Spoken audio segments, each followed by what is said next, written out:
Howdy, Jacob here. Today we're looking at advanced drainage systems in the building products industry. They design, manufacture, and market thermoplastic, corrugated pipes and related water management products. 13 billion market cap, 13.5 billion enterprise value, been around since 1966. It's so cool that a business that can seem very not sexy in nature can possibly be a very attractive buy and is worth $12 billion. That's very impressive. We do see that, like other home products post COVID, they did explode quite a bit, and the growth before COVID was probably just a little bit greater than the market. With that said, the margins have also expanded to where operating margin is now greater than what the gross margin was 10 years ago. Very substantial growth there. They've started to pay a dividend, which can be nice. It shows you that the company's being consistent. And their return on invested capital, at least recently, has been very high, 23% in the most recent year. So let's look at the balance sheet. We see 217 million cash on hand. We see long-term debt of 1.3 billion, so they do have a little bit of debt there. But the 1.3 billion in relation to their 5-year average free cash flow of maybe 300 million, let's say, is just over 4 years. You take the net cash, you're just looking at just over 3 years. So no, not a big concern on that balance sheet. What I look at there, I just want to see, are they? Do they have a lot? Do they have a lot more debt than the cash they produce, or is it somewhat, okay? It's the same with individuals. It works the same. Like, are you making? If you were to have 5 times your salary or 5 times your netting take-home cash due over the next 5 years, that seems relatively decent. And the fact that you could just um, pay down a little bit, and then you can also refinance some of it.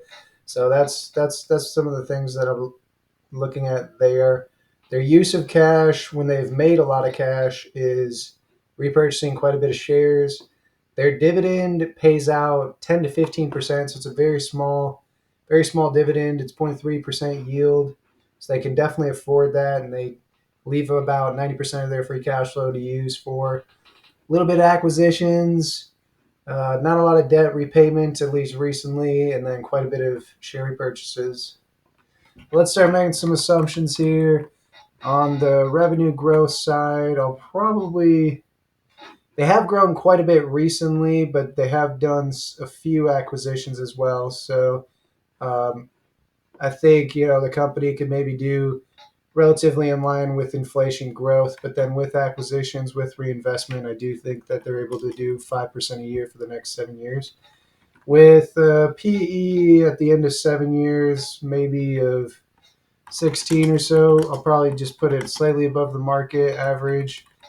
The net income has been quite a bit higher, or both margins have been quite a bit higher recently.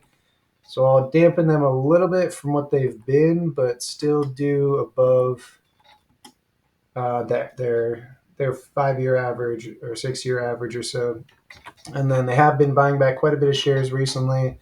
1% of shares repurchased would be about $128 million, and I mean I think they could do about 250, which would be 2%.